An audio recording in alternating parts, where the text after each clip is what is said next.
Mbola ao aminareo ry havana ny fiadanana avy amin'ny fahalalana tsara an'Andriamanitra sy Jesosy Kristy tompontsika.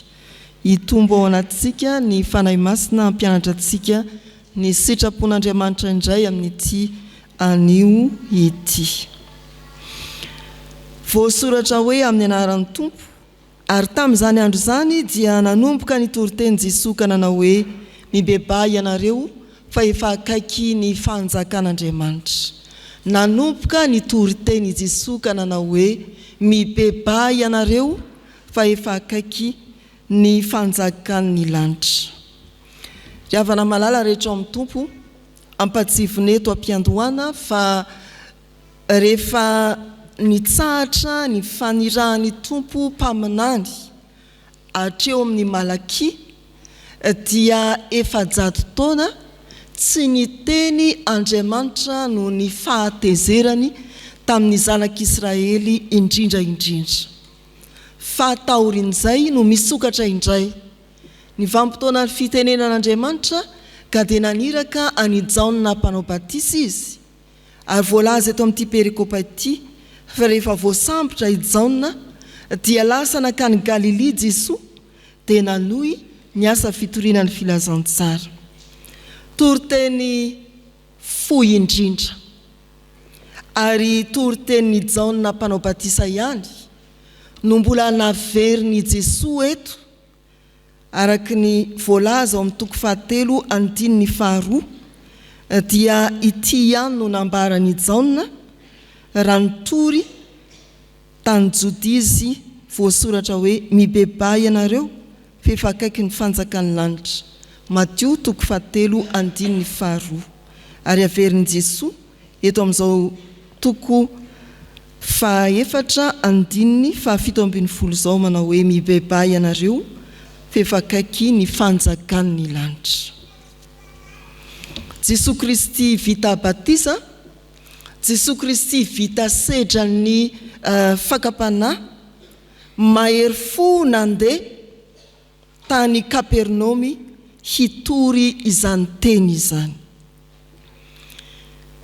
Avy ao Nazareta Jesosy, rehefa tsy nahavanina ny asany tao, eny norohan'ny mpiray tandrazana taminy, dia nakany Kapernaomy. Ary voalaza ny soratra masina ao Matthieu 7:1 fa tonga fonenany izany tanana izany. Olona vao nifindra monina vetivety no samy toriteny milaza hoe mibebay ianareo efa akaiky ny fanjakan'ny lanitra. Mitoriteny amin'ny firenena rehetra ka voalohany torio amin'ny herim-po ny teny. Torio amin'ny herim-po ny teny. Ary ny faharoa torio mazava ny teny. Torio mazava ny teny. Torio amin'ny herim-po ny teny. Jesosy Kristy ao Kapernaomy no mitory ny teny.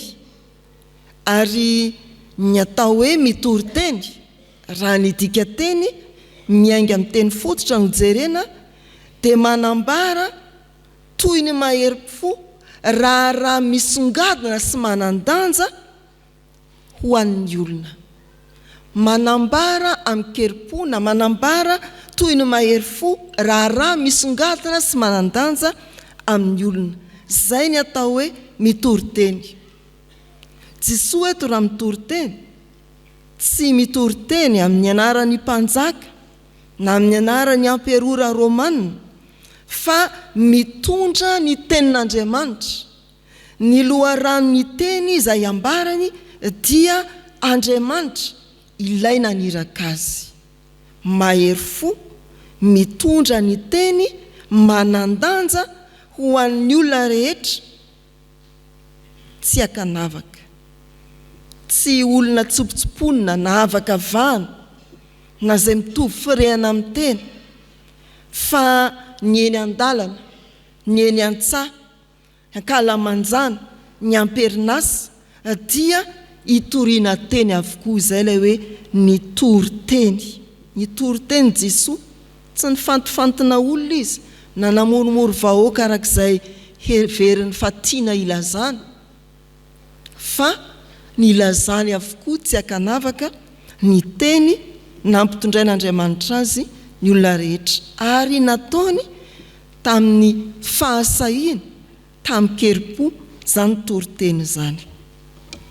Mahafinaritra ny havana ny mahita fiangonana kristianina izay tsy mihafahafa amin'ny tany rehetra izay higadonany na ametrahany tongony na atongavany avy hatrany dia mitoriteny mijoro vavolombelona naiza naiza.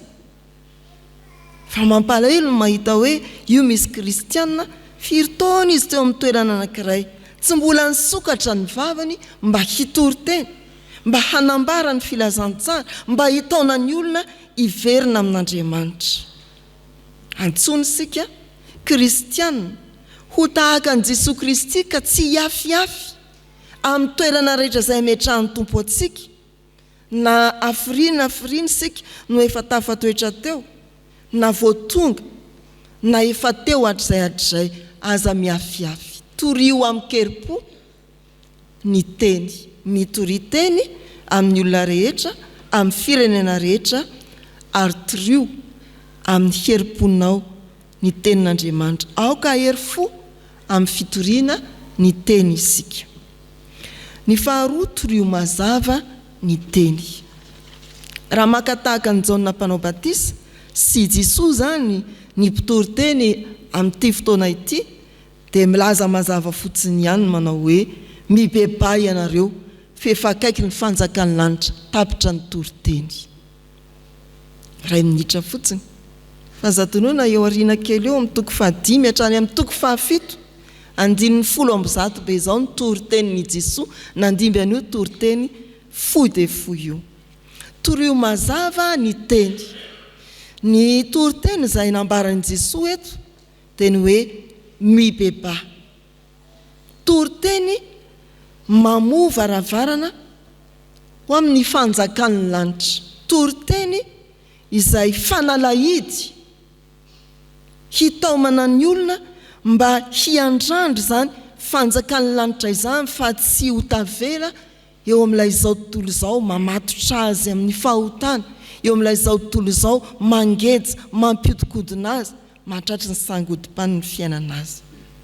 Nizaniza ry havana mpaminany ny rano ao amin'ny Baiboly hitory ny lalam-pamonjena dia nampombain'Andriamanitra azy mandrakariva izany teny mitaona hibebaka izany, hiverina amin'Andriamanitra. Na ny mpaminany tranainy toandry Eli, na ireo mpaminany lehibe toandry Isaia, Jeremia, Ezekela, na ireo mpaminany madinika manomboka eo amin'ny Hosea hatrany amin'ny Malaki, dia samy mitaona ny olona hiverina amin'Andriamanitra avokoa izay ilay hoe mibeba.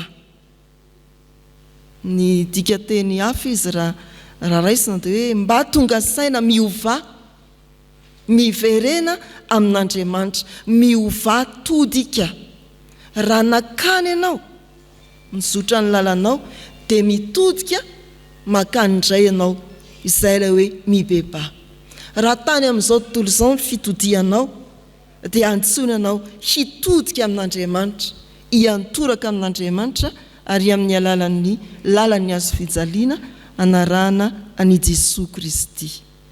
Fototry ny toriteny, na toriteny fototra manokatra ny varavara ny fanjakan'ny lanitra ny hoe mibeba. Teny tsotra sy mazava saingy manahirana. Eto amin'ity toko 7:7 ity voalaza teo amin'ny toko 7:2 ary mbola notombiasan'ny apôstôly eo amin'ny asan'ny apôstôly toko 2:7 mibeba ianareo mba atao batisa andraisanareo ny famelan-keloka, izay ny hevitra voasoratra ao. Dia izany ny ilazana hoe tena toriteny fohy sady mazava ny fiantsonan'ny olona hiverina amin'Andriamanitra, hiova fitodika mba ho tonga saina, hiova amin'ny fomba fiaina, hiala amin'ny ratsy fanao ka handray ny tsara ho fiainana ao amin'Andriamanitra. Ry havana, misy toriteny tena manjavozavo. Tsy fantatra hoe inona ny tiany toriteny ho lazaina, inona ny tiany mpanoratra ho lazaina. Misy koa toriteny manafosafo ny mpiainy fotsiny. Misy toriteny tsisy fotony satria tsy misy fampibebahana. Dia tsy ny mpitoroteny ihany, fa ny vahoakan'Andriamanitra hitoriana teny koa dia mangidy ity sofina. Raha saina mandiny teny izy satria manao fahadisoana, nandika ny sitrapon'Andriamanitra, ohatra hoe nangalatra, nanao kolikoly, ratsy fitondran-tena ka nijangajanga, ianao anarina mafy, atsaharo manomboka an'io, hitoetra tsara ka ny sitrapon'Andriamanitra io, mangidy ity sofina izy. Ao amin'ny soratra masina misy fitantarana olona anankiray te azo fiainana mandrakizay, rehefa napetraky ny tompo ny fepetra, mandihana midio ny fanananao rehetra omeo ho an'ny malahelo, dia hoy ny toy ny tantara hoe niala tamin'ny alahelo, ilay manan-karena, omeo amin'ny malahelo, izy niala tamin'ny alahelo. Tena hoe nangidy ity sofina, niaino izany tenin'i Jesosy, milaza ny lalana, azahoany fiainana mandrakizay izany. Dia raha jerena koa hoe hoy ny soratra masina, halako ny fisaoram-bady. Dia rehefa jaka zany dia finety fotsiny ry pastera. Mangidy ity sofina, oka aloha hitady atoko fiavana mankasitraka fisaraha-panambadiana. Ary na misaraka impiry mpitondra fiavana ary tsy maninona. Aty vao misara-panambadiana, verina mianatra katekomenina, tsisy havita an'izany, mangidy ity sofina. Raha antsoina hoe nareo tsy mifankaty ireo, ndeha hifankaty, ndeha hiavana, ndeha hitambatra, okakoloha hidiniana kely. Tsy izany loha zao nyresaka eto ry pastera. Ro samy maka ho azy ihany fotrany nahirana izany. Sika mpiainy toriteny koa dia mangidy ity sofina, na mazava tsara aza ny toriteny, isika miazoazo, isika manjavozavo. Fa rehefa indrindray mba mahafinarinaritra antsika, mandray isika hoe zanako izay santanako dia adidiko ihany. Mbola misy hafa izay ve ry pastera? Ie, misy. Fievitrareo, lalnareo tsy mba lalako. Za manana hevitra iveranareo, hevitra tonga fiadana fa tsy roza. Ay, mbola misy koa. Ohatra mahafinaritra izy zany. Ie, misy ka. Zaho koa tsy anameloko anao. Fa raha voatoizana hoe amin'izao sisy izao aza manota itso, tsy mifanaratsika pastera.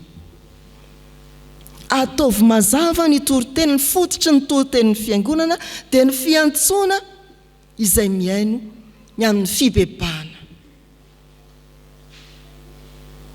Ianao mila miova, ianao antsoina ho tonga saina, hiverina amin'Andriamanitra, hiala amin'ny ratsy fanao, anatona ny Jesosy, ka handray famelan-keloko. Mibebaha ianareo atao batisa mba azahoana famelana ny elokareo. Izany ry havana ny toriteny mazava. Raha tena ny safidiko dia hoe naverina fotsiny bebaha ianareo fifakaiky ny fanjakan'Andriamanitra, dia tapitra ny toriteny dia mitehaka ngambonareo, fa tehaka hitondranareo tena hibebaka ve. Dia nazavaina tahaka izay. Voalohany, torio amin'ny herim-pony teny. Ny faharoa, torio mazava ny teny. Ambarao aza sasatra ny miantso ny olona, hibebaka, hiala amin'ny ratsy fanaony, anatona an' Jesosy Tompo, dia handray ny famelan-keloka, hivelona amin'ny famonjena. Baiko mitoriany teny, ambarao mazava ny teny hoe mibeba. Anio dia ataovy manana fanapahan-kevitra mazava ianao, hitory mazava koa ny fibebahana amin'izay rehetra, mifanerasera aminao, miara-monina aminao. Amen.